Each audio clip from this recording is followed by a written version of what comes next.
enviat cap burofax. L'estructura esportiva de prendre aquest tipus de decisions, tot i que penso que l'estabilitat en general és bona i al final, sobretot en un món tan curtterminista i tan resultadista, el tenir el cap fred és importantíssim.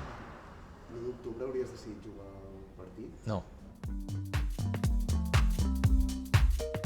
A la Junta Directiva del Barça, tradicionalment, en el model que encara és vàlid avui en dia, hi ha amics i coneguts d'una persona que vol ser president i que tenen molt temps per dedicar-hi al Barça. I nosaltres creiem que això en el segle XXI ha de canviar. Volem una junta directiva on hi hagi gent amb talent, gent que tingui experiència i coneixements rellevants per ajudar a prendre les grans decisions estratègiques del club. Des d'un punt de vista empresarial, econòmic, hem d'innovar. La conclusió va ser, escolta'm, no sé si això arribarà a bon port o no, però intentem construir projecte primer i després ja veurem si podem guanyar les eleccions. Hi ha molta gent que ens ho treu encara, que ens diu, escolta'm, però per què tant temps de feina i tal? Dius, si amb això no guanyes les eleccions, guanyes eleccions amb màrqueting, amb una pancarta, amb notorietat.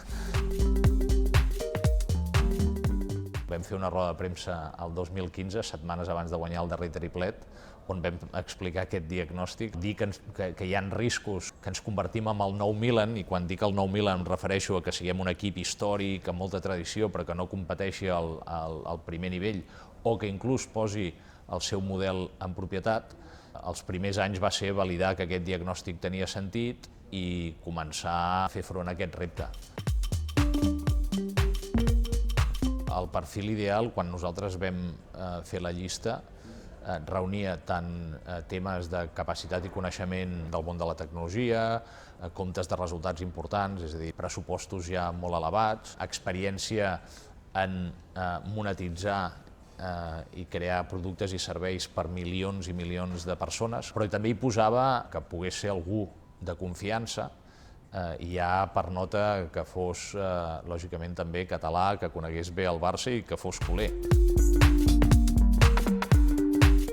Vam reunir més de 5.000 signatures de suport en molts pocs dies. El problema és que, com que tenim estatuts antiquats i anclats al segle passat i no hi ha hagut voluntat política de realment portar la democràcia del club al següent nivell, doncs encara no ha estat possible. Renegociant el deute i reestructurant la despesa, que són les dues coses que d'aquí a final de temporada hem de poder fer. Jo crec que en els darrers anys ens hem convertit, sense que ningú ens ho expliqués, per disseny, quadrar els comptes amb un club de repent venedor. De fet, cada any en el pressupost hi ha una partida importantíssima que és plusvàlues per venda de jugadors. I això és molt perillós, perquè al final el que estàs fent és que els criteris econòmics passin per davant dels criteris esportius. Per nosaltres el caràcter multiesportiu del club és un tret diferencial que volem preservar, reforçar i impulsar. L'aspiració, com a part del pla de convertir-nos en el club preferit dels nens i les nenes arreu del món, és que puguem tornar a lluir UNICEF al pit.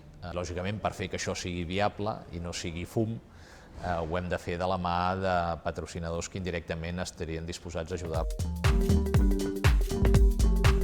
Convertir-nos en un club guanyador, que des d'un punt de vista d'ADN perdéssim les pors i passéssim aquest any sí, que pels que sou més joves no ho recordeu, però en el Gamper cada any era no, aquest any sí que guanyarem, aquest any sí que guanyarem. En aquesta època que hem passat, en la que els meus fills, per exemple, es pregunten que com pot ser que no guanyem la Champions cada any.